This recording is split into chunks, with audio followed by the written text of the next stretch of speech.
Hello friends, very good morning. Welcome to the Hindu analysis. ఈ రోజు Hindu analysis లో భాగంగా మనం చూడబోతున్న ఆర్టికల్స్ ఒకసారి చూసేయండి. మీరు take a look. First article, this is second article, the third one, fourth one, fifth one and then sixth one. So ఈ articles అన్ని మనం నేర్చుకోబోతున్నాం డీటెయిల్డ్ గా, right? So before that let me tell you about our UPSC Infinity course. It comes with lifetime validity. This is what differentiates our course from others. జనరల్గా ఎవరు కూడా life time validity అనేది ఇవ్వరు, మనం ఇస్తున్నాం. అంటే వచ్చిన ప్రతి స్టూడెంట్ ఉద్యోగంతోనే వెనక్కి వెళ్ళాలి. ఎన్నాళ్ళు పెడితే అన్నాళ్ళు, 1 year 2 years 3 years doesn't matter. He should go out with a job of his choice. That is the objective behind giving life time validity. Fees కూడా చాలా తక్కువ, దట్టు కూడా ఈఎంఐ ఆప్షన్తో. ఎఫోర్డబుల్ ఫీ ఈఎంఐ ఆప్షన్తో ఇవ్వడం జరుగుతుంది. మీకు ఫోన్ నెంబర్ ఇక్కడ కనిపిస్తుంది. ఇది మన వెబ్సైట్లో లాగిన్ అయ్యి మీరు యూపీఎస్సీ డెమో అని చెప్పి టైప్ చేయండి. ఎన్రోల్ అవ్వండి. దీంట్లోకి ఎన్రోల్ అయ్యి చెక్ చేయండి, క్వాలిటీ ఆఫ్ టీచింగ్ చెక్ చేయండి. అది నచ్చితే జాయిన్ అవ్వండి. Two things that differentiates LTX classes from others. First thing వచ్చేసి బైలింగ్వల్ క్లాసెస్. మనం ఇంగ్లీష్ మరియు తెలుగు కాంబినేషన్లో టీచ్ చేయడం అనేది జరుగుతుంది. ఎందుకంటే తెలుగుని మీడియం ఆఫ్ ఇన్స్ట్రక్షన్, అంటే బాగా అర్థమయ్యేలా చెప్పడానికి ఒక టూల్ కింద మేము ఉపయోగిస్తాం. ఫస్ట్ థింగ్ అది. సెకండ్ థింగ్ వచ్చేసి బేసిక్స్ నుంచి కవర్ చేయడం. అంటే ఆల్రెడీ మీకు వచ్చు అనే ఉద్దేశంతో మేము వెళ్ళాం. మీకు తెలియదు అనుకొని బేసిక్స్ నుండి అడ్వాన్స్డ్ లెవెల్ వరకు కవర్ చేయడం జరుగుతుంది. సో ప్రిలిమ్స్ ప్లస్ మెయిన్స్ ఓరియంటేషన్లో క్లాసెస్ జరుగుతాయి. ఓన్లీ ప్రిలిమ్స్ కోసం అని కాదు, ఓన్లీ మెయిన్స్ కోసం అని కాదు. Every class combines aspects of both prelims as well as mains. ఇది మన ఫోన్ నెంబర్. ఎవరికైనా ఫర్దర్ వివరాలు కావాలంటే నెంబర్కి కాల్ చేసి మీరు మాట్లాడవచ్చు. అలాగే ఆప్షనల్స్, యూపీఎస్సీ ఆస్పిరెంట్స్ అందరూ కూడా స్టార్టింగ్ నుంచి ఆప్షనల్ ప్రిపరేషన్ కూడా స్టార్ట్ చేయడం చాలా మంచిది. ప్రిలిమ్స్ అయిన తర్వాత ఆప్షనల్స్ ప్రిపరేషన్ స్టార్ట్ చేస్తామంటే ఉన్న 3 నెలలు కోచింగే సరిపోదు. So it is better to be prepared. అందుకనే మీరు ఏ ఆప్షనల్ కావాలో ముందే ఎంచుకోండి. ఇక్కడ 5 ఆప్షనల్స్ మనం ఆఫర్ చేస్తాం. ఫ్యాకల్టీ నేమ్స్ కూడా మీకు కనిపిస్తున్నాయి, మీరు ముందే ఎంచుకోవచ్చు. 20,000 నుంచే మీకు ఫీ అనేది స్టార్ట్ అవుతుంది. So you have that advantage also. So phone number ఉంది, వెబ్సైట్ ఉంది. ఆప్షనల్ డెమో అని చెప్పి మీరు టైప్ చేసి మీరు వీడియోస్ కూడా చూడొచ్చు. ఈ వెబ్సైట్లో ఆప్షనల్ డెమో అని చెప్పి టైప్ చేసి మన శాంపుల్ వీడియోస్ చూసి డిసైడ్ కావచ్చు. Even for optionals you get life time valid. అంటే ఎన్నిసార్లు అయినా మీరు క్లాసెస్ వినవచ్చు. అలాగే అబ్సల్యూట్ బిగినర్స్, ఒక సింగిల్ సబ్జెక్ట్తో స్టార్ట్ చేస్తాం అనుకునే వాళ్ళకి ఈ 22 నవంబర్ వరకు ఉండేది ఆఫర్. దీన్ని నేను 30th వరకు మళ్ళీ ఎక్స్టెండ్ చేశాను. ఎనీ కోర్స్ 5,000 అనే ఆఫర్ ఏదైతే ఉందో 30th వరకు ఎక్స్టెండ్ చేయడం జరిగింది. So polity, history, economy, geography, ethics, environment, current affairs, test series, mains, answer writing, you take any course just 5,000 రూపీస్కి మీరు పే చేయొచ్చు. రేపు పొద్దున మీరు యూపీఎస్సీ ఇన్ఫినిటీకి అప్గ్రేడ్ అయితే ఈ 5,000 మైనస్ చేసేస్తాను, వరి అవ్వాల్సిన పని లేదు. This is the phone number. 30th November is the deadline. Beyond that extend చేయడం అనేది కుదరదు. ఓకే, చాలా మంది ఎదురు చూస్తూ ఉన్న article, crypto bill. New crypto bill seeks to ban private ప్లేయర్స్ని బ్యాన్ చేద్దామని చెప్పి ఈ కొత్త క్రిప్టో బిల్ ప్రయత్నం చేయబోతుంది. Let us understand the basics. So చాలా మంది స్టూడెంట్స్ నన్ను ఎప్పటి నుంచో అడుగుతూ ఉన్నారు, బేసిక్స్ చెప్పండి రిగార్డింగ్ క్రిప్టో. సో క్రిప్టో గురించి తెలియాలంటే ఫస్ట్ మనకి కరెన్సీ గురించి తెలియాలి. అసలు కరెన్సీ కదేంటి, కరెన్సీ అనేది ఎలా మొదలైంది, ఎలా ఎవాల్వ్ అయింది, ఎన్ని రకాల కరెన్సీలు ఉంటాయి, ఫైనల్గా how is crypto currency different from other currencies అనే విషయాలు మనం తెలుసుకోవాలి. సో ఇది తెలియాలంటే ఫస్ట్ మనం ఆది మానవుడి దగ్గరికి వెళ్ళిపోవాలి. ఆది మానవులు అంటే హంటర్ గ్యాదరర్స్ కదా. అప్పట్లో హంటర్ గ్యాదరర్స్ అంటాం. సో అప్పుడు ఏం చేసేవాళ్ళు, వేట వచ్చిన దాంతో తినడం, బతికేయడం. అంటే యానిమల్స్ ఎలా బతికేయో మనుషులు కూడా అలాగే బతికేవాళ్ళు. తర్వాత ఏం స్టార్ట్ అయింది, సివిలైజేషన్ స్టార్ట్ అయింది. సో సివిలైజేషన్ అంటే అర్థం ఏంటి, people started living in societies. ఒక సొసైటీలుగా ఫామ్ చేసుకొని ఊర్లు ఏర్పడ్డాయి, విలేజెస్ ఏర్పడ్డాయి. సివిలైజేషన్ అనేది స్టార్ట్ అయింది. ఇంటర్ డిపెండెన్సీస్ అనేవి మొదలయ్యాయి, ఒకళ్ళు ఇంకొకళ్ళ పైన ఆధారపడ్డం. సో మామూలుగా యానిమల్స్కి మనిషికి సంబంధమే లేకుండా ఉండే కాస్త man has become social animal. Solitary animal నుండి సోషల్ యానిమల్గా మారిపోయాడు. అంటే మనిషికి అవసరాలు తెలుసాయి. అంటే నాకు ఇల్లు అవసరం, నీళ్ళు అవసరం, బట్టలు అవసరం. ఇలా ఒక్కొక్క ఆస్పెక్ట్ మనిషి తెలుసుకోవడం మొదలైంది. ఒక ఇండివిజువల్ వ్యక్తి అన్నింటినీ చేసేయగలుగుతాడో తనంతట తాను చేయలేడు. సో ఏమవుతుందంటే ఒక వ్యక్తి ఇంకొక వ్యక్తి పైన ఆధారపడాల్సి వచ్చేది. సో ఇతను బట్టలు నీకు తయారు చేసి ఇస్తున్నాడు అనుకోండి, నువ్వేమో ఇల్లు కన్స్ట్రక్ట్ చేస్తున్నావు. సో నీకు ఒక స్కిల్ ఉంది, అతనికి ఒక స్కిల్ ఉంది. సో నీకు ఇతని అవసరం ఉంటుంది, అతనికి కూడా నీ అవసరం ఉంటుంది. ఇలా ఒకళ్ళు ఇంకొకళ్ళ పైన ఆధారపడడం ఇంటర్ డిపెండెన్సీస్ అనేవి మొదలయ్యాయి. ఇంటర్ డిపెండెన్సీస్ అనేవి ఎప్పుడైతే మొదలయ్యాయో, అతను కుట్టిన బట్టలు నీకు కావాలి, నీకు ఇల్లు కట్టే కెపాసిటీ లేకపోతే స్కిల్ నీకుంది, నీ స్కిల్ ఏమో అతనికి కావాలి. మరి how do you exchange it? ఏం చేస్తారు? బార్టర్ సిస్టమ్ పుట్టుకొచ్చింది. మనకి బార్టర్ సిస్టమ్ అనేది పుట్టుకొచ్చింది. నా దగ్గరేమో ఐరన్ ఉంది, నీ దగ్గరేమో అల్యూమినియం ఉంది. నా దగ్గర ఉన్న ఐరన్ నీకు ఇస్తాను, నీ దగ్గర ఉన్న అల్యూమినియం నాకు ఇవ్వు. లేదా నీ దగ్గర ఉన్న బట్టలు నాకు ఇవ్వు, నేను నువ్వు ఇచ్చిన బట్టలు తగ్గట్టుగా ఇంటి పని చేసి పెడతాను. అంటే నీ దగ్గర ఉన్న స్కిల్, అతని దగ్గర ఉన్న స్కిల్, నీ దగ్గర ఉన్న వస్తువు, అతని దగ్గర ఉన్న వస్తువు, ఎక్స్చేంజ్ సిస్టమ్ అనేది మొదలైంది. ఇప్పటికీ చూడండి, కరెన్సీ అనేది రాలా. We still do not have currency. Exchanges, skills exchanges, లేకపోతే వస్తు మార్పిడి విధానం అంటాం. వస్తువులు ఎక్స్చేంజ్ చేసుకోవడం అనేది వచ్చింది. కొన్నాళ్ళు అయిన తర్వాత ఏమైందంటే మెటల్ కాయిన్స్ అనేవి వచ్చాయి. అంటే for example bronze coins. Instead of ఇప్పుడు చూడండి, నా దగ్గర 5 కేజీలు గోధుమలు ఉన్నాయి, నువ్వు తీసుకొని 5 కేజీల రైస్ ఇచ్చేయండి అనే సిస్టమ్ ఉండేది కదా. దీని బదులు మధ్యలో ఏంటంటే metal coins, especially bronze coins అనేవి వచ్చాయి. సో ఏం చేస్తారంటే చూడండి, 5 KG rice equal to 5 coins. Okay, 5 KG wheat equal to 10 coins. అంటే డైరెక్ట్ ఎక్స్చేంజ్ బదులు మధ్యలో కాయిన్స్ అనేవి వచ్చాయి. ఇప్పుడు నా దగ్గర 5 కేజీలు వీట్ ఉంది అనుకోండి, నాకు ఎన్ని కేజీలు రైస్ వస్తుంది? 5 కేజీలు wheat is equal to 10 coins. So నాకు కానీ 5 కేజీల రైస్ ఏమో కేవలం 5 కాయిన్స్. సో నేను 5 కేజీలు వీట్ ఇస్తే తను నాకు ఎన్ని కేజీలు రైస్ ఇస్తాడు? ఇంటూ 2. ఎందుకంటే 10 కాయిన్స్ వర్త్ రైస్ నాకు కావాలి. 5 కేజీ అంటే 5 కాయిన్స్ అవుతుంది. సో 10 కాయిన్స్ అవ్వాలంటే 10 కేజీలు రైస్ ఇవ్వాలి. So 5 KG wheat equal to 10 KG rice అయింది.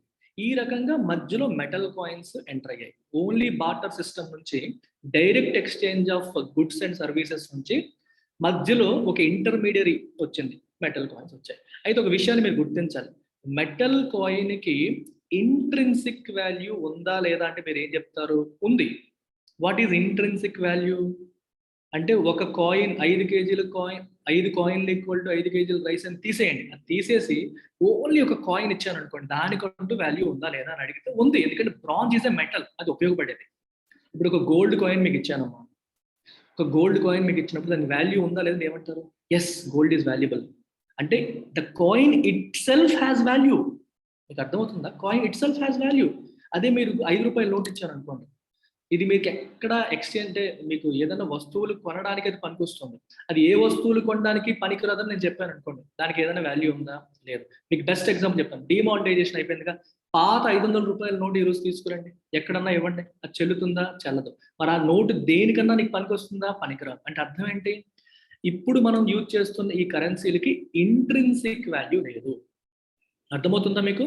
పాత 500 రూపాయల నోటు తీసుకురండి, పాత 1000 రూపాయల నోటు తీసుకురండి, వాటికి వాల్యూ ఉందా ఈరోజు? అవి లీగల్ టెండర్ కాదని చెప్పేశారు కాబట్టి వాల్యూ లేదు.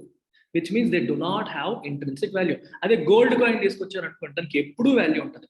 It has its intrinsic value. ఇక్కడ 2 రకాలు మీరు చూడాలి. ఈ బ్రాంజ్ కాయిన్ కి ఇంట్రిన్సిక్ వాల్యూ ఉంది, అంటే బై డిఫాల్ట్ దానికంటే ఒక వాల్యూ ఉంది. Plus it is also a medium of exchange, ఒక మీడియం ఆఫ్ ఎక్స్చేంజ్ గా పనిచేస్తుంది. ప్లస్ దానికంటూ ఒక ఇంట్రిన్సిక్ వాల్యూ కూడా ఉంది. Got it? ఒరిజినల్ గా we never needed currency. Hunter gatherers గా ఉన్నప్పుడు కరెన్సీ అవసరమే లేదు. దొరికిన యానిమల్ ని చంపుకోవడం, తినడం. Why do you need currency? తినడం, బతకడం, యానిమల్ స్పిరిట్స్ తప్ప ఇంకేం లేవు. ఒక యానిమల్ ఎలా బతుకుతుందో మనిషి అలాగే బతికేవాడు. సివిలైజేషన్ వచ్చిన తర్వాత నీడ్స్ వచ్చాయి, ఒక్కొక్కరికి ఒక్కొక్క రకమైన నీడ్. అందరూ అన్ని పనులు చేయలేరు. సో ఇంటర్ డిపెండెన్సీస్ వచ్చాయి. సో ఇంటర్ డిపెండెన్స్ వచ్చినప్పుడు బార్టర్ సిస్టమ్ అనేది ఎవాల్వ్ అయింది. నా దగ్గర ఉన్నది నీకు ఇస్తాను, నీ దగ్గర ఉన్నది నాకు ఇవ్వు అనేది మొదలు పెట్టారు. బార్టర్ సిస్టమ్ లో డైరెక్ట్ గా ఎక్స్చేంజ్ చేసేవాళ్ళు. తర్వాత కాయిన్స్ వచ్చాయి. So coins medium of exchange గా పనిచేయడం అనేది మొదలయ్యాయి. ఆ తర్వాత కాయిన్స్ కూడా వచ్చిన తరువాత మనకి కరెన్సీస్ ఎవాల్వ్ అయ్యాయి. నేషన్ స్టేట్స్ ఫామ్ అయిన తర్వాత, అంటే కంట్రీస్ నేషన్ వైపుగా, అంటే చైనా ఒకటి, భారతదేశం ఒకటి, ఇటలీ, ఫ్రాన్స్, ఇలా ఒక పొలిటికల్, జోగ్రఫికల్ ఫిక్స్డ్ బౌండరీస్ తో ఇలా ఫామ్ అయిన తర్వాత, ఇన్ఫాక్ట్ ఎందుకంటే ముందే మీకు కరెన్సీస్ అనేవి వచ్చాయి. సో కరెన్సీస్ ఒరిజినల్గా in the form of paper currencies చైనాలో ఫస్ట్ టైం మొదలైంది. పేపర్ కరెన్సీస్ రావడం అనేది జరిగింది. మీరు ఒక ఇంపార్టెంట్ ఆస్పెక్ట్ కరెన్సీ గురించి అర్థం చేసుకునేటప్పుడు కొన్ని వర్డ్స్ చెప్తాను, ఇంపార్టెంట్ ఆస్పెక్ట్ మీద దృష్టిలో పెట్టుకోవాలి. ఈ కరెన్సీస్ కి ఎవరున్నారు? There is an issuer. There is someone who is issuing this currency. There is someone who is issuing this currency. A currency which is issued by, general గా ఎవరది? Sovereign, government. ఎవరు issue చేస్తారమ్మా ఈ currencies ని? Government issue చేస్తుంది. ఏ currency which is issued by sovereign and something which does not have intrinsic value. Careful గా వినండి, ఇది ఇంట్రిన్సిక్ వాల్యూ లేనిది. పేపర్కి ఏమైనా వాల్యూ ఉందా? ఆ పేపర్ పైన 500 రూపాయలు అని చెప్పి రిజర్వ్ బ్యాంక్ గవర్నర్ సంతకం పెడితే వాల్యూ వచ్చింది. అదర్వైజ్ ఆ పేపర్కి ఏమైనా వాల్యూ ఉందా? లేదు. అంటే ఇంట్రిన్సిక్ వాల్యూ ఉండకూడదు, గవర్నమెంట్ ద్వారా ఇష్యూ చేయబడ్డ కరెన్సీ అయి ఉండాలి. అప్పుడు దాన్ని ఏమంటారు? Fiat currency. కేర్ఫుల్ గా వినాలి, దాన్ని ఏమంటాం మనం? ఫియట్ కరెన్సీ అని చెప్పి అంటాం. A fiat currency is something issued by the sovereign or the government and something which does not have intrinsic value. 2000 రూపాయల నోట్ ఇచ్చి దానికి వాల్యూ ఉందా అంటే వాల్యూ ఉంది. ఎందువల్ల వాల్యూ వచ్చింది? దానిపైన రిజర్వ్ బ్యాంక్ గవర్నర్ సంతకం పెట్టబట్టి. అందులో ఏం రాస్తారు? మీ దగ్గర జేబులో ఉన్న నోట్ తీసి చూడండి ఒకసారి. ఇది ఎవరైతే ఈ నోటుని, ఎవరి చేతిలో అయితే ఈ నోట్ ఉంటుందో వాళ్ళకి the reserve bank of India ఓస్ మనీ. 500 రూపాయలు అనుకోండి, రిజర్వ్ బ్యాంక్ ఆఫ్ ఇండియా మీకు అప్పు ఉంది అని అర్థం. Who is liable to pay? Reserve bank of India మీకు పే చేయాలి. మీకు అర్థమైందా? సో అలా ఒక గవర్నమెంట్ గ్యారంటీ ఇస్తోంది కాబట్టి, రిజర్వ్ బ్యాంక్ ఆఫ్ ఇండియా నేను మీకు అప్పు ఉన్నానని చెప్తోంది కాబట్టే ఆ కరెన్సీకి వాల్యూ వచ్చింది. అదర్వైజ్ దానికి వాల్యూ లేదు. అందుకే ఇంట్రిన్సిక్ వాల్యూ ఉండదు. Value derives from the issuer. Issuer ఇస్తున్నాడు కాబట్టి వాల్యూ, లేకపోతే లేదు. ఇంకొక వర్డ్ మీరు తెలుసుకోవాల్సింది legal tender. Legal tender. Legal tender అంటే అర్థం ఏమిటి? ఏ కరెన్సీనైతే గవర్నమెంట్ లీగల్ అని డిక్లేర్ చేస్తుందో, గవర్నమెంట్ దేన్నైతే లీగల్ అని డిక్లేర్ చేస్తుందో అది లీగల్ టెండర్. ఫర్ ఎగ్జాంపుల్ 2000 రూపాయల నోట్ ఈరోజు ఇష్యూ చేసి గవర్నమెంట్ లీగల్ టెండర్ అనేది అనుకోండి, అది లీగల్ టెండర్ అయిపోయింది. పాత 500 రూపీస్ నోట్, పాత 500 రూపీస్ నోట్ అది కూడా ఒరిజినల్ ఫియట్ కరెన్సీయే. కానీ మోదీ గారు ఏం చెప్పారు? నో లాంగర్ లీగల్ టెండర్ అన్నారు. నో లాంగర్ లీగల్ టెండర్, ఇకపై ఇది చెల్లదు అని చెప్పేశారు. సో అది ఇంకా చెల్లదు. అంటే గవర్నమెంట్ ఏది లీగల్ అని చెప్తుందో అది లీగల్ టెండర్, గవర్నమెంట్ ఏది లీగల్ అని చెప్పదో అది లీగల్ టెండర్ కాదు. అంతే. ఈ పదాన్ని మీరు గుర్తుపెట్టుకోండి. ఫియట్ కరెన్సీ, లీగల్ టెండర్, 2 పదాలు. 3వ పదం చెప్తాను, ఇది కూడా గుర్తుపెట్టుకోండి. సీనోరేజ్ వాల్యూ.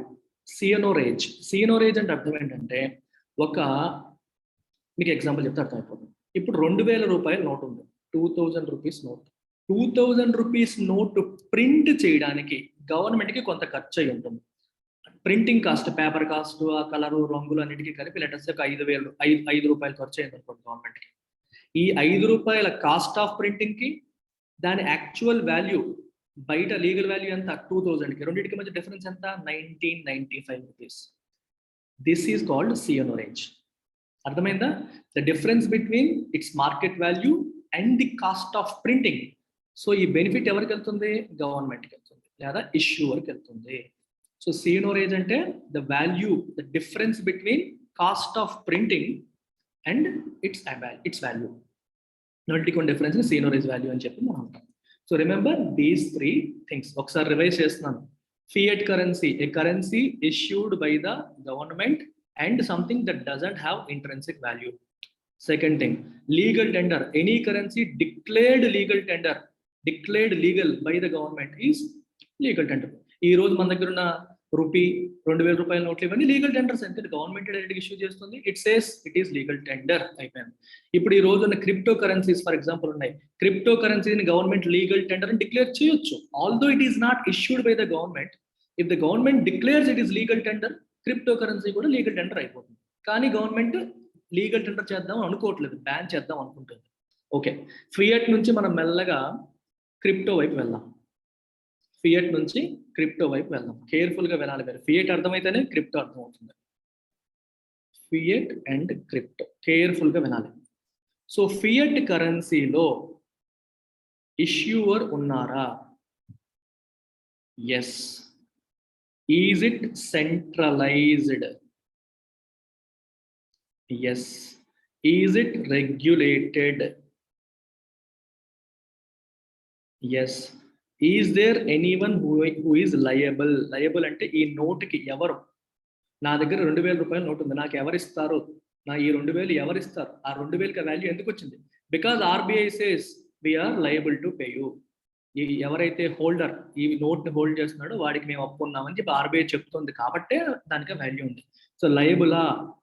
ఎస్. ఓకేనా? ఇంతవరకు అర్థమైందా fiat currency concept? Okay. Now come to crypto currency. Crypto currency ఎలా ఎవాల్వ్ అయిందంటే, అంటే క్రిప్టో కరెన్సీ కంటే ముందు ఒకసారి ఫియట్లో మళ్ళీ ఒకసారి చూద్దాం. అంటే కరెన్సీ అనేది కావాలంటే ఒక ఇష్యూవర్ కావాలి, ఒక సెంట్రలైజ్డ్ సిస్టమ్ ఉండాలి. Today reserve bank of India holds complete control over currency today.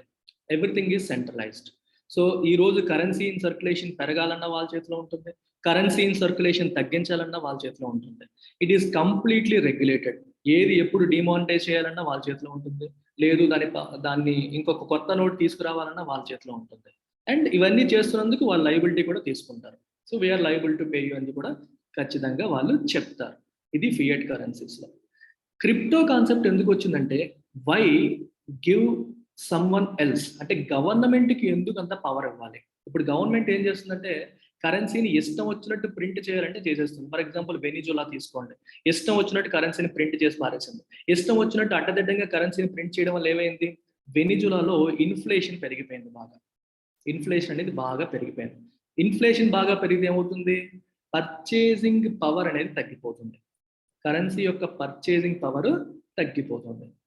మీకు సింపుల్ ఎగ్జాంపుల్ చూడండి. ఎగ్, ఈరోజు ఒక ఎగ్ 2 రూపాయలు అనుకోండి, నేను 100 రూపాయలకి ఎన్ని ఎగ్స్ వస్తాయి? నాకు 50 ఎగ్స్ వస్తాయి. 50 × 2 రూపీస్.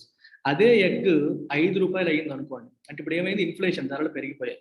సేమ్ 100 రూపాయలకి నాకు ఎన్ని ఎగ్స్ వస్తాయి? 20 ఎగ్స్ మాత్రమే వస్తాయి.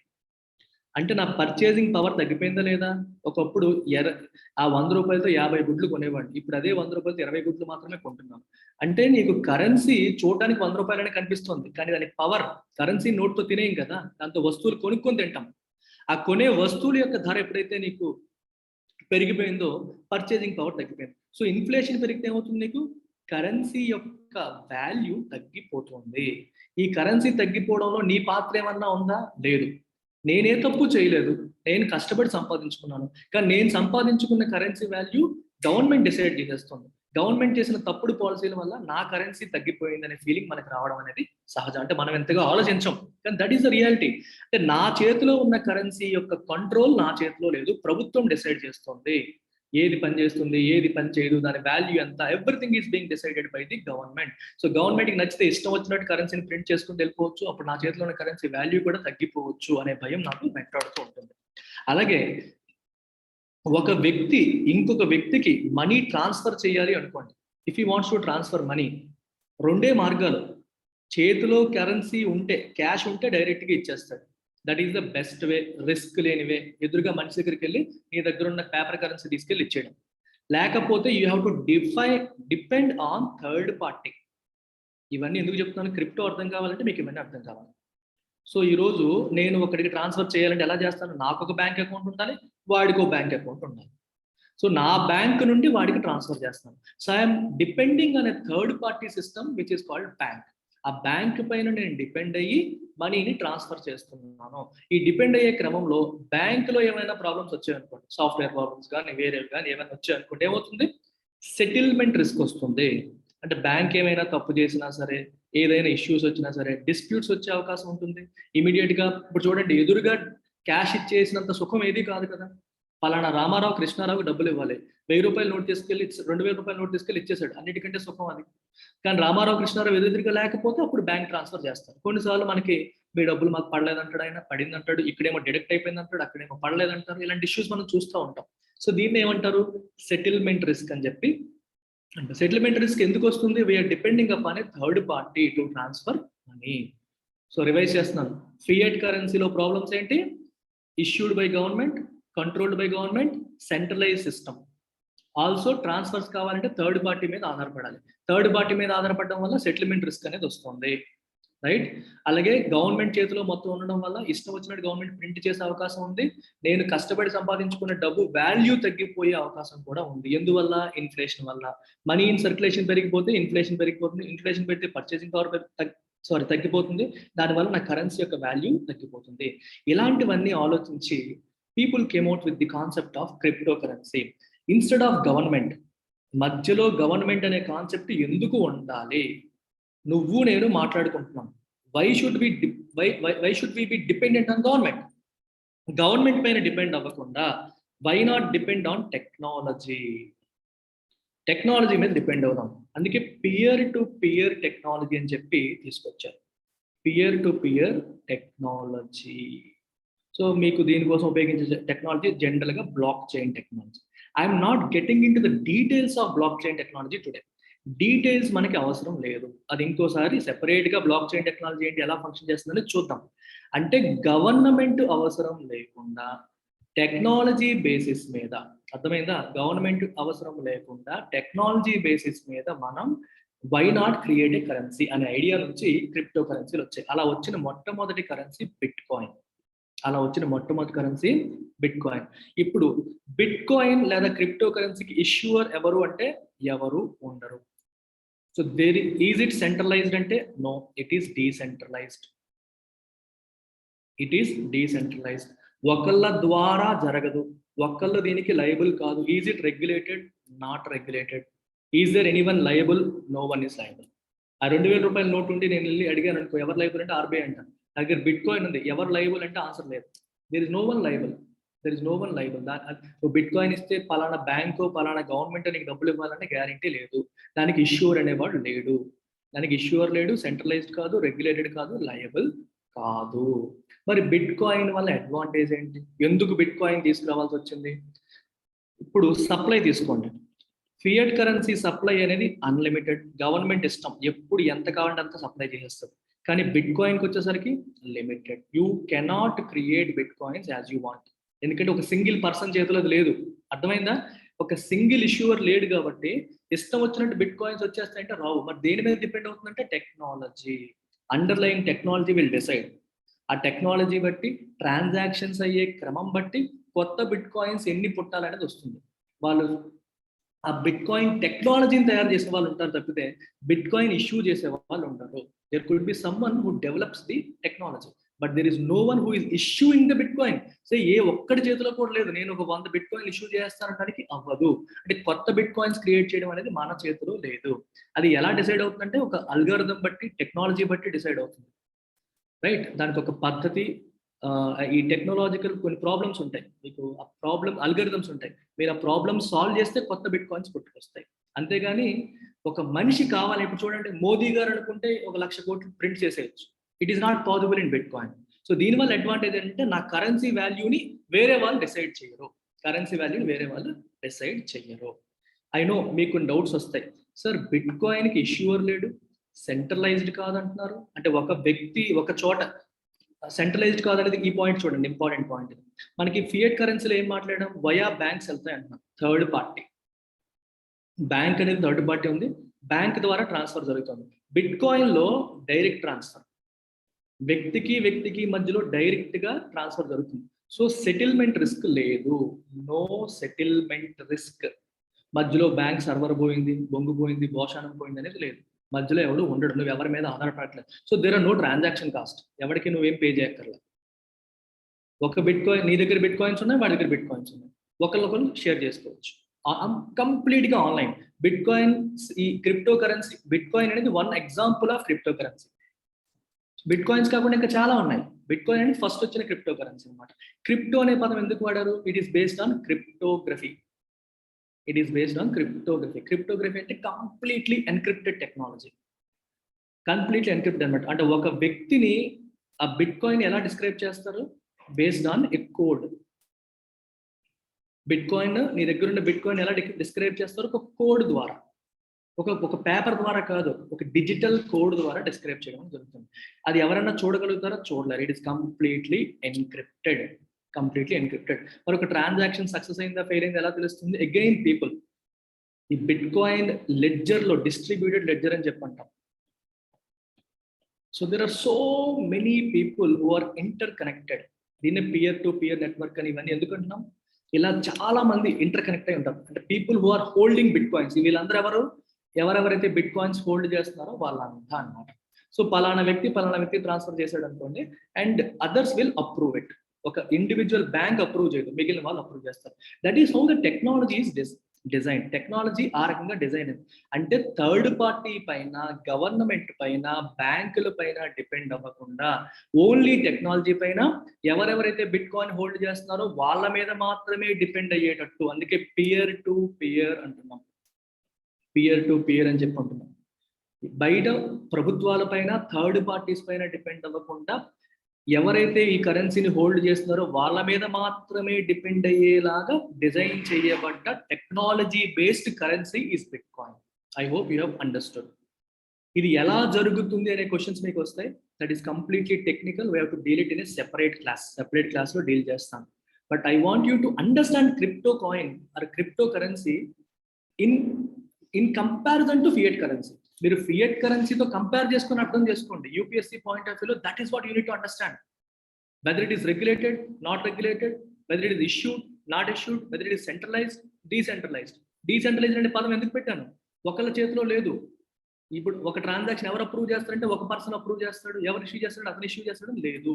It is decentralised. It is not just in one persons hands. అందుకే డీసెంట్రలైజ్డ్ అయింది. రెగ్యులేట్ చేస్తారా? లయబులా? కాదు.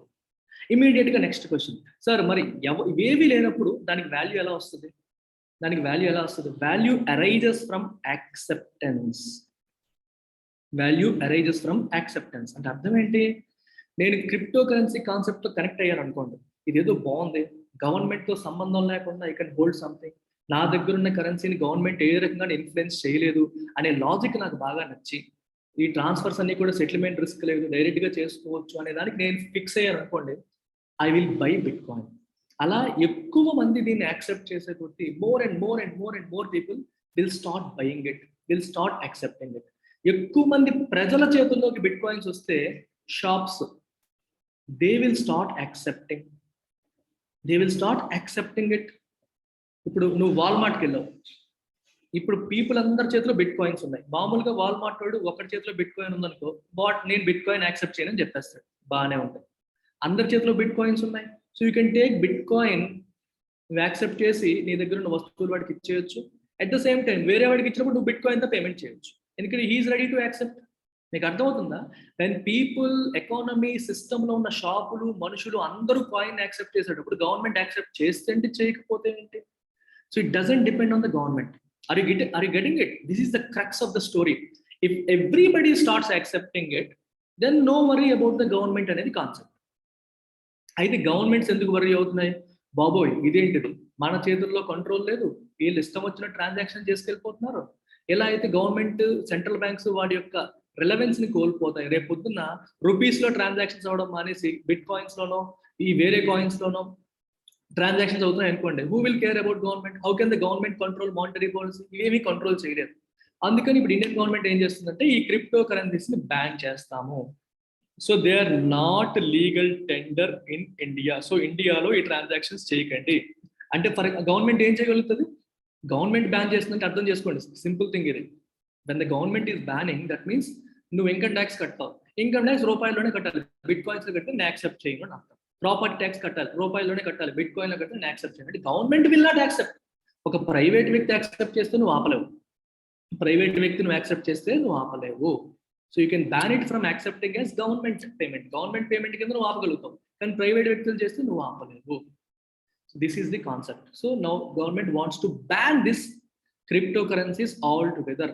గవర్నమెంట్ ఎందుకు బ్యాన్ చేయాలనుకుంటుందంటే, ఒకటి తన రిలవెన్స్ కోల్పోతుంది అనేది ఒక ఆస్పెక్ట్, రెండవది రిలవెన్స్ తో పాటు ఈ బిట్ కాయిన్ ద్వారా ఇల్లీగల్ యాక్టివిటీస్ జరిగే అవకాశాలు ఉంటాయి. డ్రగ్ ట్రాఫికింగ్ అంటే ఎవరు చేస్తున్నారో తెలియదు, మధ్యలో ఇప్పుడు మామూలుగా ఒక ట్రాన్సాక్షన్ జరిగింది అనుకోండి, బ్యాంకుల ద్వారా జరుగుతుంది, నువ్వు బ్యాంకును పట్టుకొని ఎవడు ఈ 10 కోట్లు పంపించాడంటే కొనుక్కోవడం అవుతుంది. కానీ బిట్ కాయిన్స్ కి మధ్యలో ఎవరు లేరు, గవర్నమెంట్ కంట్రోల్ లేదు. మీకు అర్థమవుతుందా? పియర్ టు పియర్ ట్రాన్సాక్షన్స్ అయిపోతున్నాయి. ఒక వ్యక్తి, ఒక ఇల్లీగల్ పర్సన్ కి ఇంకో ఇల్లీగల్ పర్సన్ కి డైరెక్ట్ ట్రాన్సాక్షన్ అయిపోతుంది, మధ్యలో బ్యాంకులు లేవు. మధ్యలో బ్యాంకులే లేవు. బ్యాంకుల ద్వారా జరిగితే మనం ఫిగర్ అవుట్ చేస్తాం ఎక్కడ తప్పు జరుగుతుందని. కానీ మధ్యలో గవర్నమెంట్ లేకపోవడం వల్ల, రెగ్యులేషన్ లేకపోవడం వల్ల కంప్లీట్గా అన్‌కంట్రోల్డ్‌గా ఇల్లీగల్ యాక్టివిటీస్‌కి బిట్ కాయిన్స్ ఉపయోగించే అవకాశాలు ఉంటాయి అనేది కూడా ఒక పెద్ద ఆస్పెక్ట్ అన్నమాట. అందువల్ల గవర్నమెంట్ దీన్ని బ్యాన్ చేయాలని చెప్పి డిసైడ్ అయ్యింది. సో బిట్ కాయిన్ కాన్సెప్ట్ అర్థమైంది కదా. నెక్స్ట్ మనం ఇంకోటి చూడాలి. Reserve bank of India is planning to come out with CBDC, central bank digital currency. Careful గా అబ్జర్వ్ చేయాలి మీరు. మీరు ఫియట్ కరెన్సీ అని మాట్లాడారు. Fiat currency is generally paper. Fiat currency is issued by government. Sovereign issue చేస్తుంది. No intrinsic value, దానికి intrinsic value అనేది లేదు. Fine. Fiat currency generally paper, కానీ ఫియట్ కరెన్సీలోనే అంటే గవర్నమెంట్ ఇష్యూ చేసే కరెన్సీయే పేపర్ ఫార్మాట్ లో కాకుండా డిజిటల్ ఫార్మాట్ లో లాంచ్ చేద్దామని అనుకుంటున్నారు. అంటే just like crypto currency. Crypto currency complete గా డిజిటల్ కదా, అలాగే మనం ఇష్యూ చేద్దాం. అయితే మీరు అనొచ్చు, సార్ క్రిప్టో కరెన్సీని తిట్టి మళ్ళీ గవర్నమెంట్ ఎందుకు సార్ ఇష్యూ చేస్తుంది? క్రిప్టో కరెన్సీని తిట్టింది ఎందుకు? అది డిజిటల్ అనే కాన్సెప్ట్ వల్ల కాదు. గవర్నమెంట్ అది డిజిటల్ అనే కారణంతో తిట్టలేదు. దానికి రెగ్యులేషన్ లేదు, గవర్నమెంట్ కంట్రోల్ లేదు, తప్పుడు పనులకు ఉపయోగించే అవకాశం ఉందని చెప్పి తిట్టింది. కానీ డిజిటల్ అనే కాన్సెప్ట్ గవర్నమెంట్ యాక్సెప్ట్ చేసింది. సో పేపర్ కరెన్సీల బదులు డిజిటల్ కరెన్సీలు అయితే బెటర్. డిజిటల్ కరెన్సీ వల్ల అడ్వాంటేజ్ ఏంటి? ఇందాక కూడా నేర్చుకున్నాం. సీనోరేజ్ వాల్యూ గవర్నమెంట్కి పెరుగుతుంది.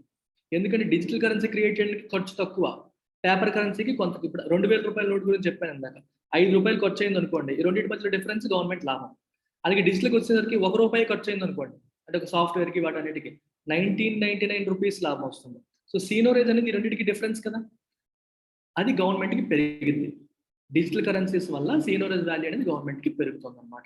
ఈ రకంగా గవర్నమెంట్స్ కి బెనిఫిట్ అవుతుంది. రెండోది, people are accepting it, people are loving it. ఈ పేపర్ కరెన్సీల కంటే డిజిటల్కి ఇష్టపడుతున్నారు. యూపీఐ బేస్డ్ పేమెంట్స్ పెరుగుతున్నాయి, వ్యాలిడ్ పేమెంట్స్ పెరుగుతున్నాయి. ఈ అడ్వాంటేజెస్ అన్ని ఉన్నాయి కాబట్టి మనం కూడా డిజిటల్ కరెన్సీ లాంచ్ చేద్దామని చెప్పి మన ఇండియా కూడా అనుకుంటుంది. ఆర్బీఐ లాంచ్ చేయబోతోంది. ఇన్ఫాక్ట్ ఒక 2021లో ఒక సర్వే జరిగింది. బిఐఎస్ వాళ్ళు సర్వే చేశారు. ఈ సర్వేలో ఏం తేలిందంటే చాలా దేశాలు, ప్రపంచంలో ఉన్న ఎన్నో దేశాలు ఫర్ ఎగ్జాంపుల్ ఇక్కడ 86% they are actively researching the potential for CBDC. సిబిడిసిలు పనికొస్తాయి లేదని చెప్పి రీసెర్చ్ చేస్తున్నారు. ఇంకో 60% they are experimenting with technology. ఏ టెక్నాలజీ వాడాలని చెప్పి ఎక్స్పెరిమెంట్ చేస్తారు. ఇంకో 14% కంట్రీస్ ఏమో ఆల్రెడీ పైలట్ ప్రాజెక్ట్స్ కూడా డిప్లాయ్ చేయడం మొదలెట్టేశారు. సిబిడిసిలతో ఒక పైలట్ ప్రాజెక్ట్ కూడా డిప్లాయ్ చేయడం అనేది మొదలు పెట్టేశారు. అర్థమైందా? సో ప్రపంచంలో ఉన్న దేశాలను వెళ్ళేటప్పుడు ఇండియా ఒక్కటే వెనక్కి ఉంటే ఎలాగా? సో ఇండియా కూడా రంగంలోకి దిగాలి. అందుకని ఇండియా కూడా సిబిడిసిలోకి ఎంటర్ అయ్యే ప్లాన్ లో, అంటే డిజిటల్ కరెన్సీలోకి ఎంటర్ అయ్యే ప్లాన్ లో ఉంది. సో ఇందాక మనం చేసిన ఈ కంపారిజన్ చూసారు. కంపారిజన్ చూసేటప్పుడు పక్కన డిజిటల్ పెట్టారు అనుకోండి, ఎలా అవుతుంది? డిజిటల్ ఇష్యూర్ ఉన్నాడా? ఎస్. సెంట్రలైజ్డా? ఎస్. రెగ్యులేటెడా? ఎస్. లయబులా? Yes. Supply unlimited? Yes. So it is like regular fiat currency only. ఇది పేపర్, ఇదేమో డిజిటల్, అంతే తేడా. ఇదేమో పేపర్ కరెన్సీ, అది digital currency. So digital currency కూడా ఫియట్ కరెన్సీ అంటే ఎస్, డిజిటల్ కరెన్సీ కూడా ఫియట్ కరెన్సీయే. సో ఇది ప్రాపర్ గవర్నమెంట్ కరెన్సీయే. అయితే ఓన్లీ అడ్వాంటేజ్ డిజిటల్కి పేపర్ కరెన్సీకి ఓన్లీ డిఫరెన్స్ ఎక్కడ వస్తుందంటే డైరెక్ట్ సెటిల్మెంట్ అయిపోతుంది. సో ఆర్బీఐ మాత్రమే డిజిటల్ కరెన్సీ ఇష్యూ చేస్తుంది. బ్యాంకులు వేరేగా ఇష్యూ చేయడానికి అవ్వదు, ఆర్బీఐ ఇష్యూ చేస్తుంది. ఇప్పుడు పలానా నేనున్నాను, ఇంకోటి ఉన్నాడు. So both of us have digital rupees. Digital rupees మా దగ్గర ఉన్నాయి అనుకోండి, I can directly send it to him. మధ్యలో బ్యాంకుని ఇన్వాల్వ్ చేయాల్సిన అవసరం లేదు. ఇది ఒక అడ్వాంటేజ్ అనమాట. బ్యాంకులు ఇన్వాల్వ్ చేయకుండా డైరెక్ట్ సెటిల్మెంట్ అనేది అయిపోతుంది. డైరెక్ట్ సెటిల్మెంట్ ఎలాగైతే క్రిప్టో కరెన్సీలో అవుతుందో ఇక్కడ కూడా డైరెక్ట్ సెటిల్మెంట్ అనేది అవుతుంది. క్రిప్టో కరెన్సీలో మనం మాట్లాడాం, థర్డ్ పార్టీ రిస్క్ ఉండదు, సెటిల్మెంట్ రిస్క్ ఉండదు. అలాంటిది ఇక్కడ కూడా వస్తుంది. బ్యాంకులకు వెళ్లకుండా డైరెక్ట్ గానే మనం ట్రాన్సాక్షన్స్ చేసుకోవచ్చు. That is the advantage here. It is like giving 50 rupees note to him. Physical గా 50 రూపీస్ నోట్ ఒకటికి ఇస్తే ఎలా ఉంటుందో ఇది కూడా అంతే. డైరెక్ట్ గా 50 రూపాయలు నువ్వు ట్రాన్స్ఫర్ చేసేసి ఇమీడియట్ గా వెళ్ళిపోయింది. మధ్యలో బ్యాంక్కి వెళ్ళి బ్యాంక్ ద్వారా వెళ్ళడం అనే కాన్సెప్ట్ ఇక్కడ రాదు. That is the advantage with digital currencies. So I tried covering lot of stuff here. అది మీకు ఒకేసారి అర్థమయ్యే టాపిక్ కాదు. మల్టిపుల్ టైమ్స్ మీరు న్యూస్ చదవగా మీకు అర్థమవుతుంది.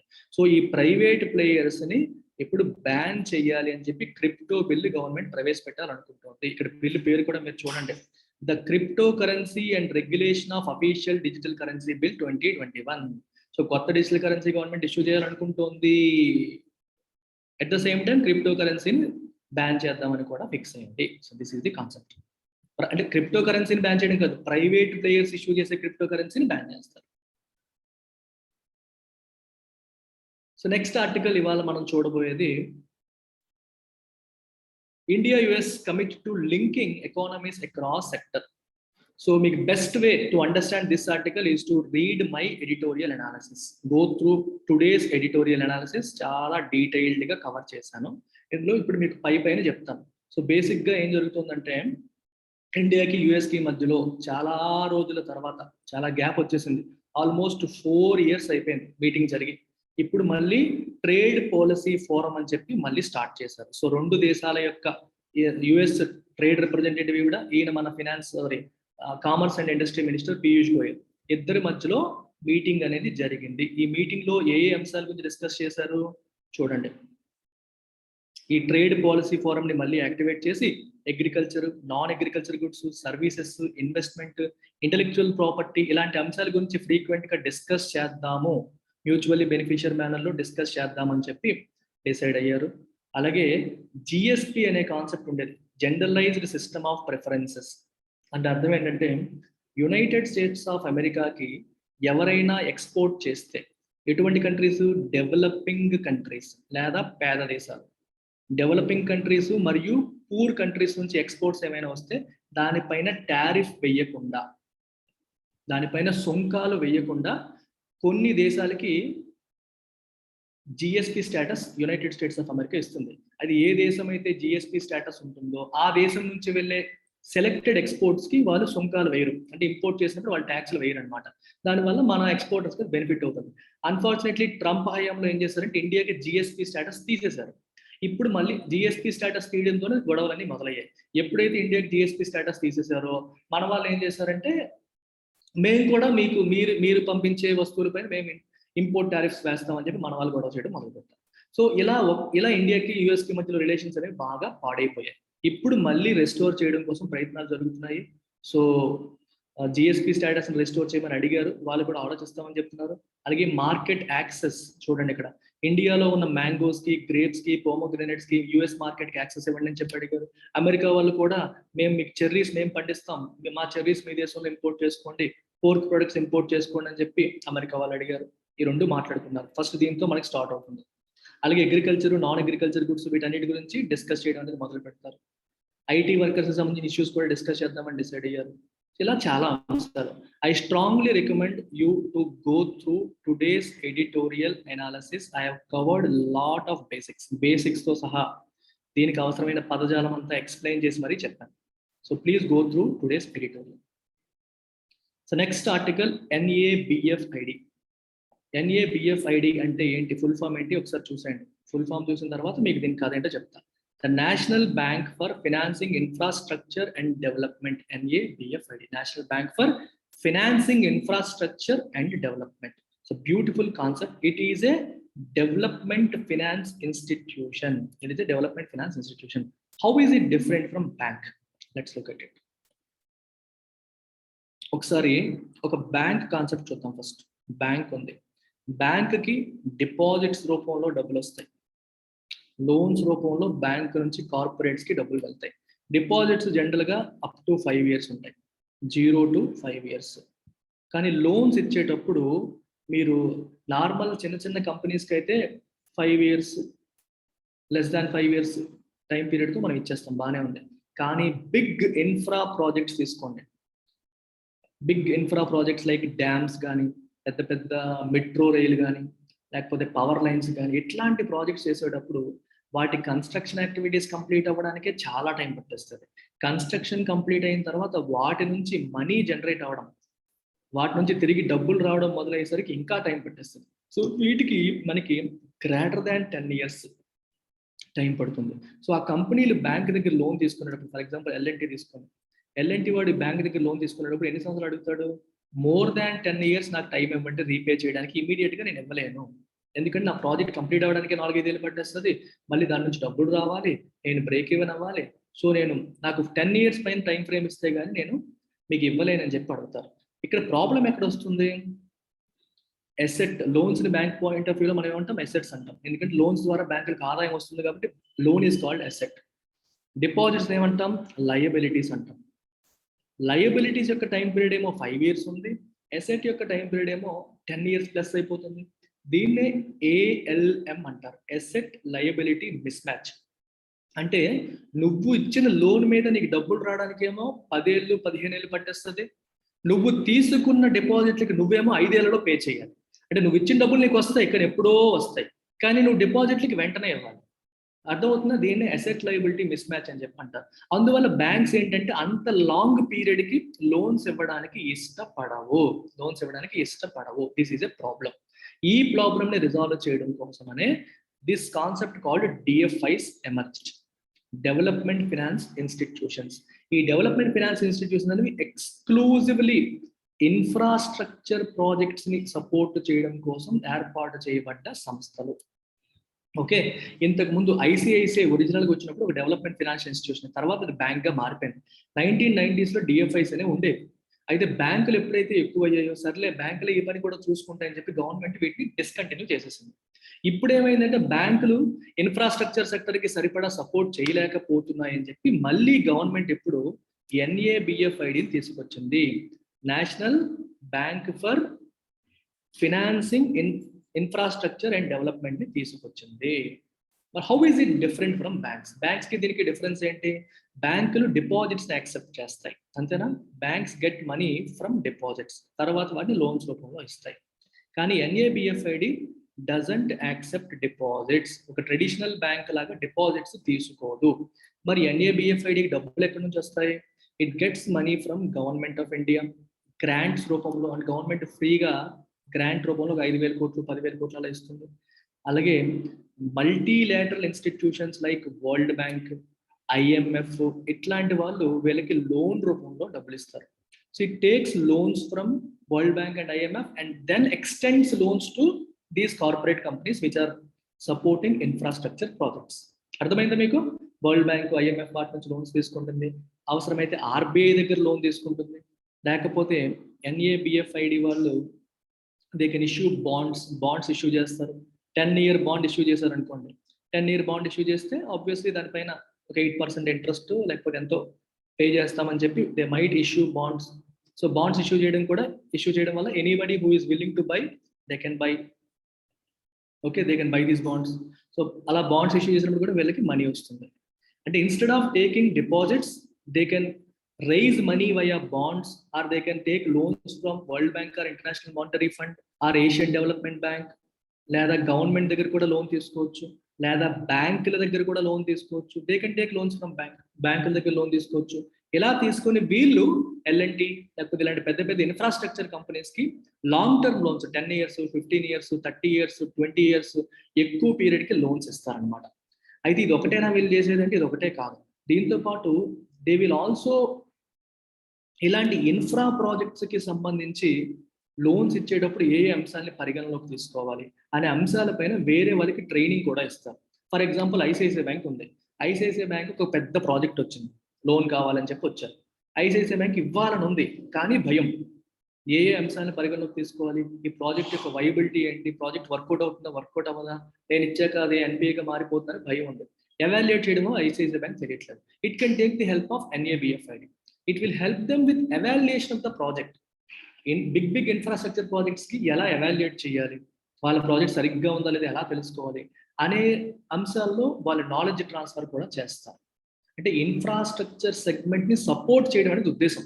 అది డైరెక్ట్ గా ఇస్తుంది, ప్లస్ బ్యాంకులు ఇచ్చినా సరే వాళ్ళకు కూడా అవసరమైన టెక్నాలజీ ట్రాన్స్ఫర్, నాలెడ్జ్ ట్రాన్స్ఫర్ కూడా చేస్తుంది. సో ఇనీషియల్ గా 1 lakh crore క్యాపిటల్ తో స్టార్ట్ చేస్తున్నారు. 1 lakh crore క్యాపిటల్ తో స్టార్ట్ చేస్తున్నారు. సో దీంట్లో సెంట్రల్ గవర్నమెంట్, స్టేట్ గవర్నమెంట్స్ కూడా ఇన్వాల్వ్ అవ్వచ్చు. ఆర్ మల్టీలేటరల్, ఇవన్నీ చెప్పాను కదా, వీళ్ళందరూ కూడా they can be part of this particular NABFID. So very very important అమ్మాయి, ఎందుకంటే నేషనల్ మానిటైజేషన్ పైప్ లైన్ అని చెప్పి, ఇన్ఫ్రాస్ట్రక్చర్ పైప్ లైన్ అని చెప్పి మాట్లాడుతున్నారు. సో ఇవన్నీ మాట్లాడుతున్నారు కాబట్టి సో ఇది ఇంపార్టెంట్ రోల్ ప్లే చేస్తుంది. ఇనీషియల్ గా 100% ఇనీషియల్ గా 100% కూడా సెంట్రల్ గవర్నమెంటే ఓన్ చేసుకుంటుంది. ఆ తర్వాత మెల్లమెల్లగా సెంట్రల్ గవర్నమెంట్ తన షేర్ ని తగ్గించేసుకుంటుంది అనమాట. ఐడియా ఇది.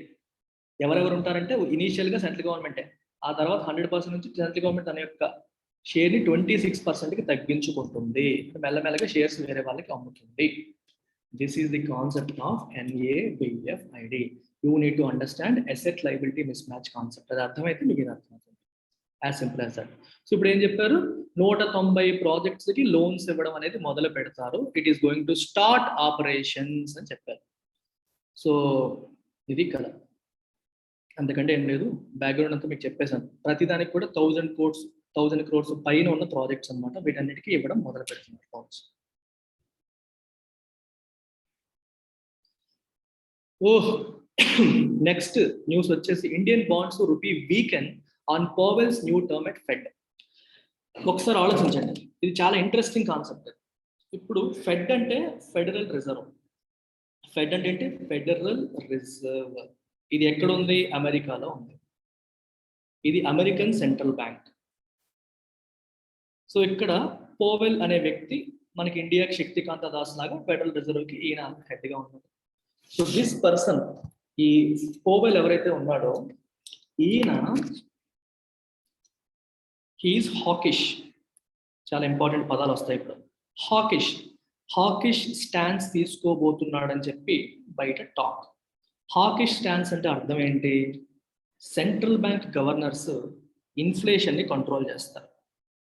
ఇన్ఫ్లేషన్ ఎలా కంట్రోల్ చేస్తారు? ఇంట్రెస్ట్ రేట్స్ని కంట్రోల్ చేయడం ద్వారా, మనీ సప్లైని కంట్రోల్ చేయడం ద్వారా ఇన్ఫ్లేషన్ని కంట్రోల్ చేస్తారు. మీకు ఒక సింపుల్ కాన్సెప్ట్, మార్కెట్లో ఇంట్రెస్ట్ రేట్లు పెరిగాయి అనుకోండి, మైండ్లో ఇమాజిన్ చేయండి, మరి బోర్డు చూడకండి, వాయిస్తో చెప్పేస్తాను మొత్తం. ఇంట్రెస్ట్ రేట్స్ పెరిగితే ఏమవుతుందమ్మా? మన దగ్గర ఉన్న డబ్బులు బ్యాంకుల్లో దాచుకుంటాం. అలాగే చాలా మంది లోన్ తీసుకోవాలనుకునే వాళ్ళు లోన్ తీసుకోవడం మానేస్తారు. అయ్యి ఎంత వడ్డీయా, నా వల్ల కాదని చెప్పి లోన్ తీసుకోవడం మానేస్తారు. ప్రజల చేతుల్లో ఉన్న డబ్బులేమో బ్యాంకులకు వెళ్తున్నాయి, బ్యాంకుల దగ్గర ఉన్న డబ్బులేమో లోన్లు తీసుకునే వాళ్ళు తగ్గిపోతున్నారు. అంటే సిస్టంలో బయట ప్రజల దగ్గర ఉన్న డబ్బు ఏమవుతుంది? తగ్గుతుంది. కొత్తగా ఎవరు తీసుకోవట్లేదు, ఉన్న వాళ్ళేమో బ్యాంకులో పెడుతున్నారు. మరి ప్రజల చేతుల్లో డబ్బులు లేకపోతే వాళ్ళు ఏమైనా కొంటారా? కొనరు. కొనాలంటే డబ్బులు ఉండాలి కదా, డబ్బులు ఉంటే కొంటారు. డబ్బులు వాళ్ళ దగ్గర పెట్టుకోకుండా బ్యాంకులో ఉంచేస్తున్నారు. సో కొనకపోతే వస్తువులకి డిమాండ్ తగ్గుతుంది. తగ్గినప్పుడు ధరలు ఏమవుతాయి? తగ్గిపోతాయి. అంటే ఇంట్రెస్ట్ రేట్స్ పెరిగితే ఇన్ఫ్లేషన్ తగ్గుతుంది. అర్థమైందా? అలాగే ఇంట్రెస్ట్ రేట్స్ తగ్గితే ఆపోజిట్ కాన్సెప్ట్, ఇన్ఫ్లేషన్ అనేది పెరుగుతుంది. వడ్డీ రేట్లు తక్కువ ఉన్నాయనుకోండి, ప్రతి వాడు లోన్ తీసుకుంటాడు. లోన్ తీసుకొని కొండ మొదలు పెడతాడు. బ్యాంకులో పెడితే ఏమొస్తుంది? వడ్డీలు తక్కువ ఉన్నాయి కానీ మనం కూడా బ్యాంకుల్లో పెట్టాం. we will tend to spend money. So if more people come and spend money, అది వస్తువులకి డిమాండ్ పెంచుతుంది. డిమాండ్ పెంచడం వల్ల ఇన్ఫ్లేషన్ అనేది పెరిగిపోతుంది, ధరలు పెరిగిపోతాయి. అయితే గత 2 సంవత్సరాలుగా COVID-19 నుంచి మనల్ని మనం ప్రొటెక్ట్ చేసుకోవడం కోసమని ఈ central banks across the world ఏం చేశాయంటే వడ్డీ రేట్లు తగ్గించుకుంటూ వచ్చాయి. ఎందుకు తగ్గించుకుంటూ వచ్చాయి? ఇండస్ట్రీని కాపాడడానికి. వడ్డీ రేట్లు తక్కువ ఉంటేనే కార్పొరేట్కి హెల్ప్ అవుతుంది, వాళ్ళు లోన్ తీసుకుంటే తక్కువ వడ్డీకి వస్తుంది. అందుకోసమని వరల్డ్ వైడ్ వడ్డీ రేట్లు తగ్గించడం అనేది జరిగింది. వడ్డీ రేట్లు తగ్గించేటప్పుడు ఈ ఇన్ఫ్లేషన్ పెరిగిపోవడం అనేది మొదలైంది. అయితే ఇప్పుడు ఎకానమీ ఆల్మోస్ట్ నార్మల్ అయిపోయింది కదా, అందుకని చెప్పి ఇంకా ఎన్నాళ్ళు వడ్డీ రేట్లు తగ్గిస్తామో, వడ్డీ రేట్లు పెంచడం మొదలు పెట్టాలి అని ప్రపంచవ్యాప్తంగా సెంట్రల్ బ్యాంక్స్ మెల్లమెల్లగా ఆలోచిస్తున్నాయి. దీన్నే పాలసీ టైటనింగ్ అంటారు. ఇప్పటి వరకు లూజ్ పాలసీ మెయింటైన్ చేశాము, so let's tighten the policy or hawkish policy అంటారు. హాకిష్ అంటే ఇన్ఫ్లేషన్ ని కంట్రోల్ చెయ్యాలి అని చెప్పి డిసైడ్ అవడం. ఇన్ఫ్లేషన్ ని కంట్రోల్ చేయాలంటే వడ్డీ రేట్లు పెంచాలి. అర్థమైందా? వడ్డీ రేట్లు పెంచాలి. అయితే ఈ న్యూస్ కి ఇక్కడున్న హెడ్లైన్ కి సంబంధం ఏంటి? అమెరికాలో పోవెల్ వస్తున్నాడు. ఆయన అమెరికాలో ఇంట్రెస్ట్ రేట్స్ పెంచుతాడు, అది మనకు అర్థమవుతుంది. ఇంట్రెస్ట్ రేట్స్ అమెరికాలో పెంచితే ఏమవుతుంది? అమెరికాలో బాండ్స్ ఉంటాయి కదా, అమెరికాలో బాండ్స్ ఎవరన్నా కొంటే దానిపైన వచ్చే వడ్డీ పెరుగుతుంది. ఇప్పటివరకు వచ్చే వడ్డీ కంటే అమెరికాలో పెరుగుతుంది. ఇప్పుడు ఏమవుతుందో ఒకసారి ఆలోచించండి. So there is an investor, ఒక ఇన్వెస్టర్ ఉన్నాడు. ఇది యుఎస్, ఇది ఇండియా. అమెరికాలో వడ్డీ రేట్లు పెరిగాయి. తను ఏమో ఆలోచిస్తాడు? ఇండియాలో డబ్బులు పెడదాం అనుకునేవాడు ఇండియాలో పెట్టడం మానేసి అమెరికాలో పెట్టడం మొదలు పెడతాడు. లేదా ఇండియాలో ఆల్రెడీ బాండ్స్ కొనేసాడు అనుకోండి, అమ్మేస్తాడు. He will sell them. అమ్మేసి ఆ డబ్బులు తీసుకొచ్చి అమెరికాలో పెడతాడు. ఎందుకు అమెరికాలో పెడతాడంటే అమెరికాలో వడ్డీ రేట్లు పెరుగుతున్నాయి కాబట్టి. ఆలోచించండి, ఇండియాలో బాండ్స్ ఏం చేస్తున్నాడు? He selling Indian bonds. ఏదైనా వస్తువు సెల్లింగ్ ఎక్కువ జరిగితే దాని వాల్యూ పడిపోతుందా పెరుగుతుందా?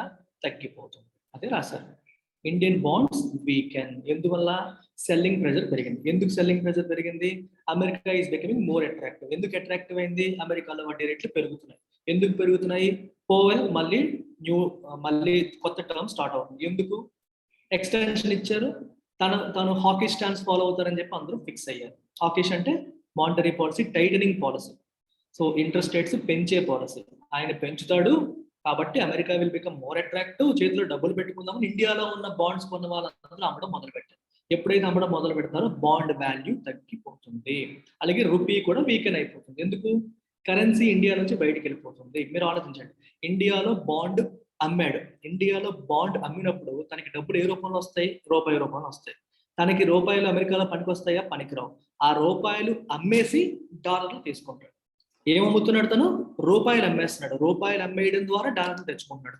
మరి రూపాయలు అమ్మేస్తా ఉంటే ఏదైనా వస్తువు ఎక్కువగా అమ్మబడుతోంది, తక్కువగా కొనబడుతోంది అంటే అర్థం ఏంటి? సప్లై ఎక్కువ, డిమాండ్ తక్కువ. It is being sold more. So దాని వాల్యూ కూడా పడిపోతుంది. అందువల్ల రూపీ వాల్యూ, బాండ్ వాల్యూ రెండు కూడా పడిపోతుంది అని రాశారు. I hope you have understood this. Next, GDP growth to quicken to 9.1% in 2022. GDP growth 2022లో 9.1% ఉంటుందని ఎవరు చెప్తున్నారు? గోల్డ్మన్ సాక్స్ చెప్తుంది. 2021లో ఏమో 8% ఉంటుంది అని చెప్తున్నారు. 2022లో 9.1% ఉంటుందని చెప్పి వాళ్ళు ఫోర్కాస్ట్ చేస్తున్నారు. ఇండియన్ రైల్వేస్ భారత్ గౌరవ్ అనే స్కీమ్ ని లాంచ్ చేస్తుంది. ఈ భారత్ గౌరవ్ స్కీమ్ ఏంటి? Theme based trains. ఇప్పుడు ఆల్రెడీ రామాయణ అనే థీమ్ తో ఒక ట్రైన్ నడుస్తుంది. ఈ రామాయణ థీమ్ అంటే లార్డ్ రామాకి లింక్ ఉన్న అన్ని ఏరియాస్ కి నీకు తీసుకెళ్తుంది. రాముడు అయోధ్య వనవాసం వెళ్ళిన ప్లేస్, ఇలా అన్ని ప్లేసెస్ ని కనెక్ట్ చేసుకుంటూ వెళ్తుంది. It is not like a regular passenger train. Theme based, tourism based trains అనమాట. అందుకని గవర్నమెంట్ ఆఫ్ ఇండియా ఏమనుకుంటుంది? టూరిజం ని ఇంకా ఇంప్రూవ్ చేద్దాము, ఎక్కువ మనీ దాని ద్వారా సంపాదిద్దామని చెప్పి ప్రెసెంట్ ఉన్న పాసింజర్ ట్రైన్స్, గూడ్స్ ట్రైన్స్, వీటితో పాటు భారత్ గౌరవ్ కూడా వస్తాయి. ఈ భారత్ గౌరవ్ అనేది only tourism based. For example, మీకు సిక్కుల కోసం సెపరేట్ ట్రైన్ తీసుకురావచ్చు. ఇదిగోండి, గురు కృపా ట్రైన్ అని చెప్పి తీసుకొచ్చారు అనుకోండి, అది important places of Sikh culture ని కవర్ చేస్తారు. రామాయణ తీసుకొచ్చారు అనుకోండి, లార్డ్ రామ్ కి సంబంధించిన ఏరియాస్ అన్నింటినీ కనెక్ట్ చేస్తారు. ఈ రకంగా ఈ కొత్త భారత్ గౌరవ్ స్కీమ్ ద్వారా సెపరేట్ ట్రైన్స్ ని, థీమ్ బేస్డ్ ట్రైన్ తీసుకొచ్చి కల్చరల్ టూరిజం ని ఎంకరేజ్ చేద్దామని అనుకుంటున్నారు. ఎవరైతే వీటిలో బుక్ చేసుకుంటారో ట్రైన్ టికెట్స్ తో పాటు అకామిడేషన్, అక్కడ తిరగాల్సినవన్నీ కూడా టూరిస్ట్ ప్యాకేజ్ లాగా అనమాట. ప్యాకేజ్ టూర్స్ లాగా వీళ్ళని ఆఫర్ చేస్తారు. ఇది గవర్నమెంటే ఆఫర్ చేస్తుందా అంటే కాదు. Service providers can be individual, company, society, trust, joint venture or consortium. Anybody can come and offer this. Government ఏం చేస్తుందంటే కొన్ని సెపరేట్ సర్క్యూట్స్ ని, కొన్నిటిని సెపరేట్ చేసి వదిలేస్తుంది. ఇవన్నీ కూడా మీరు ఎవరైనా చేసుకోవచ్చు అని చెప్పి గవర్నమెంట్ చెప్తుంది. ఇది కంప్లీట్ గా గవర్నమెంట్ చేసేది కాదు. అరౌండ్ 150 ట్రైన్లు, 3033 కోచెస్ ని దీనికోసం సెపరేట్ చేశారు, ఇయర్ మార్క్ చేశారు, పక్కన పెట్టేశారు. Anybody can come and operate. Government కి తన ఫీజు పే చేసేయాలి. ఈ ప్యాకేజ్ టూర్లని మీరు రన్ చేసుకోవాలి. ఇది కదా. That's about it. I hope you have got something out of this Hindu analysis. Take care. Bye-bye.